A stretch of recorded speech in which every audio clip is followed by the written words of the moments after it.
મંડપની તડામાર તૈયારીઓ તમે જુઓ। એક સાથે ભાવિ ભક્તો માટે જે ભોજન પ્રસાદ બનશે તેમની માટે સરસ મજાની સૂલો બનીને કમ્પ્લીટ થઈ રહી છે। તડામાર તૈયારીઓ થઈ રહી છે। અહીંયા તમે જો સરસ મજાની જીસીબી દરિયા કિનારાની એક્ઝેટ કાંઠે જ અહીંયા વિશ્વવન્ય પૂજ્ય શ્રી મોરારી બાપુના મુખેથી રામકથાનું રસપાન થવાનું છે। અહીંયા સરસ મજાનું સ્ટેજ બનીને કમ્પ્લીટ થઈ ગયું છે। હવે અહીંયા આગળ જે વગાડવાવાળા હોય ગાવાવાળા હોય તેમની માટે સરસ મજાનું સ્ટેજ બનાવવામાં આવી રહ્યું છે અને ખૂબ સુંદર મજાનું મંડપનું ડેકોરેશન। કથા મંડપમાં આપણે અંદાજિત 8 થી 10,000 રૂપિયા માણસ બેસી શકે। તો તેમની માટે રહેવા માટેની કઈ રીતના વ્યવસ્થા છે?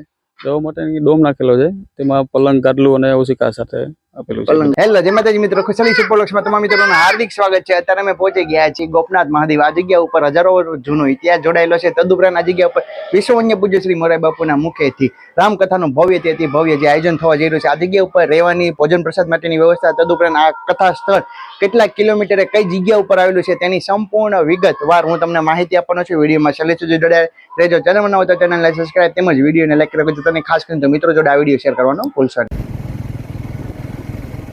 આપણે મિત્રો પહોંચી ગયા છીએ એક્ઝેટ મહાદેવનું મંદિર છે એની સામેની તરફ અતિથિ ભવનની એક્ઝેટ પાછળ અહીંયા જો દરિયા કિનારો છે અને એક્ઝેટ અહીંયા તે સામેની તરફ વિશ્વવન્ય પૂજ્ય શ્રી મોરારી બાપુની રામકથાનું રસપાન થવાનું છે। તડામાર મંડપની અત્યારે તૈયારીઓ ચાલુ છે અને સ્ટેજ અત્યારે બનીને કમ્પ્લીટ થઈ ગયું છે। ચાલો આપણે સ્ટેજના દર્શન કરીએ અને શરૂઆતમાં અહીંયા તમે જો ઘણા બધા ભાઈઓ દ્વારા જે કામકાજ ચાલુ છે। કથાની તારીખ વાત કરીએ તો 4/10/2025 ને 12/10/2025 સુધી ભવ્ય જે રામકથાનું રસપાન થવાનું છે। હવે વાત કરીએ તો આ જગ્યા ઉપર છે ને ફક્ત અને ફક્ત રામકથાનું રસપાન થશે। તદુપરાંત ભોજન પ્રસાદ માટેની વ્યવસ્થા એક અલગ વિભાગમાં બનાવવામાં આવી છે। તે જગ્યા ઉપર પણ હું તમને લઈ જવાનો છું। અત્યારે તો તમે જુઓ હજી ટૂંક ક્ષણોની વાર છે। હવે મિત્રો આપણે પહોંચી ગયા છીએ જનરલ પ્રસાદ વિભાગની અંદર। આ જગ્યા ઉપર ઘણા બધા ડોમ જે એક સાથે નાખવામાં આવેલા છે। અહીંયા લાખોની સંખ્યામાં ભાવિ ભક્તો જે ભોજન પ્રસાદ લઈ શકશે તેની તડામાર તૈયારીઓ થઈ રહી છે। તમે જોઈ રહ્યા છો કે પહેલો ડોમ છે, બીજો ડોમ છે, એક્ઝેટ અહીંયા 2 થી 3 ડોમ આ જગ્યા ઉપર ઊભા કરવામાં આવેલા છે। ત્યાં તડામાર તૈયારીઓ થઈ રહી છે। કેટલે લગી પહોંચી છે તૈયારીઓ તે હું તમને બતાવું। પહેલાં પ્રથમ તો વિડીયોમાં લાઈક કરો, શેર કરો અને ચેનલમાં ન હોય તો ચેનલને સબસ્ક્રાઈબ કર્યા વગર જતા નહીં। ચાલો હવે આપણે આગળ જોઈએ કે અહીંયા મંડપનું કામકાજ તડામાર થઈ રહ્યું છે। ત્યારે મંડપની તડામાર તૈયારીઓ તમે જુઓ જે થઈ રહી છે અને એક જે આપણે આગળ જોવા જઈએ તો અહીંયા સરસ મજાનો જે વચ્ચેનો ગોળાઈ છે તેમનું ફિટિંગ કામકાજ પણ અહીંયા થઈ રહ્યું છે। અહીંયા એક જે પડખેની સાઈડ સરસ મજાનો એક મંડપ તૈયાર થઈ ગયો છે અને અહીંયા બીજો મંડપ તૈયાર થવા જઈ રહ્યો છે। હવે આપણે જોઈએ કે આ જગ્યા ઉપર જે લાખો માણસો આવવાના છે તેમની માટે ભોજન પ્રસાદ જે બનશે રસોઈ વિભાગ તે જગ્યા ઉપર કઈ રીતના જે સૂલો બનાવવામાં આવી છે તે હું તમને બતાવું। અહીંયા તમે જો ઘણા બધા ભાઈઓ દ્વારા સરસ મજાની સૂલો બનીને કમ્પ્લીટ થઈ રહી છે। આ છે કોઠાર સ્ટોર રૂમ। એક સાથે ભાવિ ભક્તો માટે જે ભોજન પ્રસાદ બનશે તેમની માટે સરસ મજાની સૂલો બનીને કમ્પ્લીટ થઈ રહી છે। આવી એક સાથે 17 થી 18 જેટલી સૂલો બનીને કમ્પ્લીટ થઈ રહી છે। બાકી તે તો જુઓ તમે આ રીતના દાદા સૂલ બનાવે છે। એ દાદા રામ રામ। ક્યાંથી? કડિયાળીથી। કેટલા લોકો કામકાજ કરે છે? 15 જણા છે। કેટલી તમે સૂલું બનાવી? પહેલી છે। અંદર અંદાજિત કેટલી છે? 15 છે। હા જો લાઈનમાં એ રીતના તે ચણાવવાની છે। આ રીતના બનીને કમ્પ્લીટ થઈ ગઈ। હવે મિત્રો આપણે જનરલ પ્રસાદ વિભાગ નિહાળીને હવે મંદિર બાજુ જઈ રહ્યા છીએ જ્યાં જગ્યા ઉપર કથા સ્થળ છે। એ પહેલાં જ અહીંયા ખૂબ સુંદર મજાનું જે કહેવાય ને કે VVIP આમંત્રિત મહેમાનો માટે ભોજન પ્રસાદની જે વ્યવસ્થા કરવામાં આવી છે ત્યાં પણ તડામાર તૈયારીઓ થઈ રહી છે।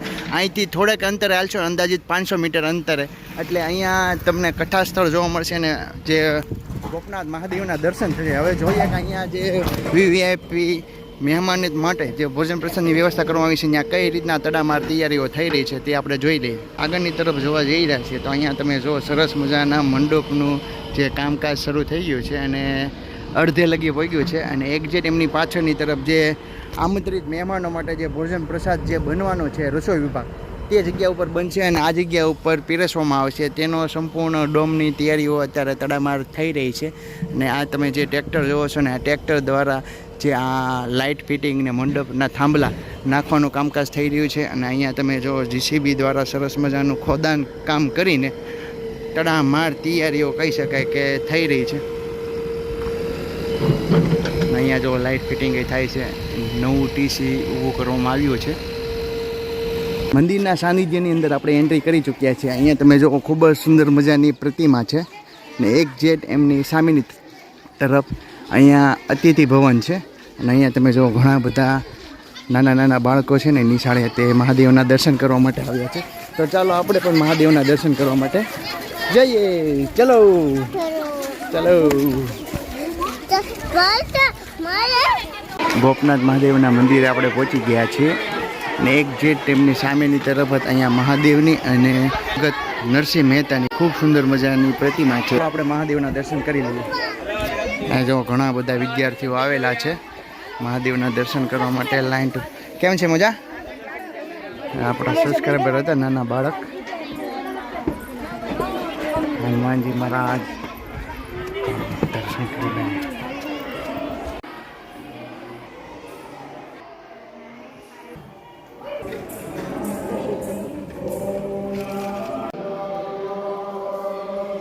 ગોપનાથ મહાદેવના આપ દર્શન કરી રહ્યા છો. હર હર મહાદેવ.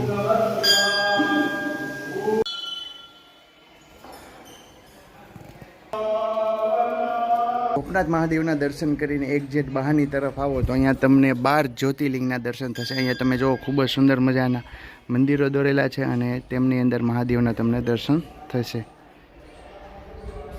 ગોપનાથ મહાદેવના આપણે દર્શન કર્યા. આ એક જ જગ્યા એવી છે કે આ જગ્યા ઉપર મહાદેવને સફેદ ધજા ચડાવવામાં આવે છે. ચાલો આપણે તેમના દર્શન કરી લઈએ. ગોપનાથ મહાદેવના દર્શન કર્યા, હવે આપણે તેમની ધજાદળના દર્શન કરીએ. આ એક જ જગ્યા એવી છે કે આ જગ્યા ઉપર મહાદેવને સફેદ ધજા ચડાવવામાં આવે છે. આ જગ્યા ઉપર ભક્ત નરસિંહ મહેતાએ 3 દિવસ માટે અહીંયા મહાદેવની તપસ્યા કરી હતી અને મહાદેવને પ્રસન્ન કર્યા હતા. અને મહાદેવ પાસે જે કૃષ્ણ ભગવાન જે 1600 ગોપીઓનો રાસ રમ્યા હતા તેમની રાસલીલા આ જગ્યા ઉપર તેમને મહાદેવ દર્શન કરાવે છે. તદુપરાંત આ જગ્યા ઉપર ખૂબ જ જૂનો, હજારો વર્ષ જૂનો ઇતિહાસ રહેલો છે.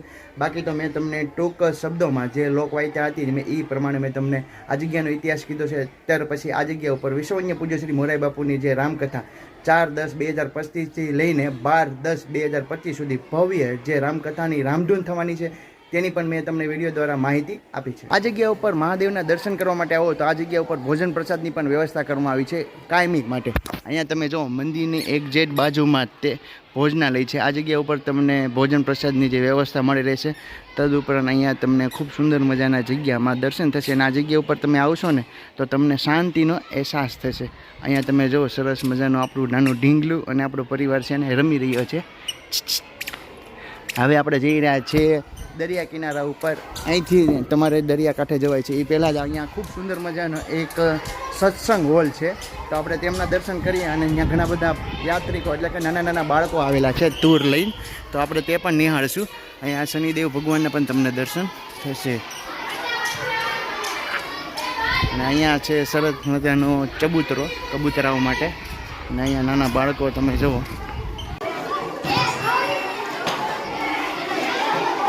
આ જગ્યા ઉપર ખૂબ જ મોટી સંખ્યામાં ભાવિ ભક્તો પોતાના પિતૃઓને મોક્ષાર્થે મોક્ષ વિધિ કરવા માટે પણ આવે છે. અહીંયા તમે જુઓ ખૂબ સુંદર મજાનો વિશાળ પીપળો છે. આ જગ્યા ઉપર પીપળે પાણી પાય છે. તદુપરાંત પૂજાવિધિ કરે છે. અને એક જેટ એમની સામેની તરફ અહીંયા દરિયા કિનારો આવેલો છે. તો તે જગ્યા ઉપર પોતાના પિતૃઓના ફૂલ હોય છે તે દરિયા કિનારે પધરાવા જતા હોય છે. અને અહીંયા ખૂબ સુંદર મજાની ઘણી બધી વ્યવસ્થા કરવામાં આવી છે. ચાલો આપણે તે જગ્યા ઉપર જઈને જોઈએ અને વિડીયોમાં છેલ્લે જોડાઈ રહેજો. ચેનલમાં ન હોય તો ચેનલને સબસ્ક્રાઈબ તેમજ વિડીયોને લાઇક કર્યા વગર ખાસ કરીને તો મિત્રો જોડે આ વિડીયો શેર કરવાનું ભૂલશો નહીં. અત્યારે મિત્રો આપણે છીએ હાલ ગોપનાથ મુકામે, જ્યાં વિશ્વવન્ય પૂજ્ય શ્રી મોરારી બાપુની રામકથાની તડામાર તૈયારીઓ થઈ રહી છે. આપણી સાથે જોડાયેલા છે શું નામ? હિતેશભાઈ. અને તમારું? અતુલ શુક્લા. અતુલભાઈ સાથે જોડાયેલા છે. હવે વાત કરશો આ જગ્યા ઉપર રહેવા કરવાની વ્યવસ્થા ઉપરાંત આ જગ્યા ઉપર જે કથાડોમ થઈ રહ્યો છે ત્યાં કેટલા ભાવિ ભક્તો જે સમાઈ શકશે તેની માહિતી આપણે હિતેશભાઈ પાસેથી જાણશું. કથા મંડપમાં આપણે અંદાજિત 8 થી 10,000 રૂપિયા માણસ બેસી શકે એવું. બરાબર છે. અંદાજિત કેટલા બાય કેટલાનો? આપણે 132 બાય 390. 390 નો છે. પછી હવે વાત કરીએ કે અહીંયા હજારોની સંખ્યામાં ભાવિ ભક્તો આવવાના છે તો તેમની માટે રહેવા માટેની કઈ રીતના વ્યવસ્થા છે? રહેવા માટેની ડોમ નાખેલો છે. તેમાં પલંગ ગાદલું અને ઓશિકા સાથે આપેલું છે. પલંગ ગાદલું. અને અંદાજિત કેટલા લોકો રહી શકશે? અંદાજિત 1000 થી 1500 ની વ્યવસ્થા છે. 1000-1500 ની વ્યવસ્થા કરવામાં આવી છે. હવે બીજી વાત એ કે આ જગ્યા ઉપર જે ભોજન પ્રસાદ માટેની વ્યવસ્થા છે તે કેટલા લોકો? તે લોકોની પણ 8-10 હજાર આરામથી જમી લે છે. બરાબર, એટલી એ વ્યવસ્થા છે. ડેઈલી માટેની બરાબર. અહીંયા ખૂબ વિશાળ પંડાલ નાખેલા છે અને હવે વાત કરશું કે અહીંયા જે કેટલી તારીખથી બાપુની કથા થવાની? 4 तारीख से लेके 12 तारीख तक બરાબર कथा चालू है यहाँ पर। तो सभी भक्तों से अनुरोध है कि ज्यादा से ज्यादा संख्या में इधर आए બરાબર और इस आयोजन को सफल बनाएं। બરાબર છે. જય સિયારામ. जय सिया राम। આ જગ્યાના એડ્રેસની વાત કરીએ તો આશરે તમે તળાજાથી આવો તો 20 કિલોમીટરના અંતરે થાય છે અને મહુવાથી આવો તો 41 કિલોમીટરના અંતરે આ સ્થળ આવેલું છે.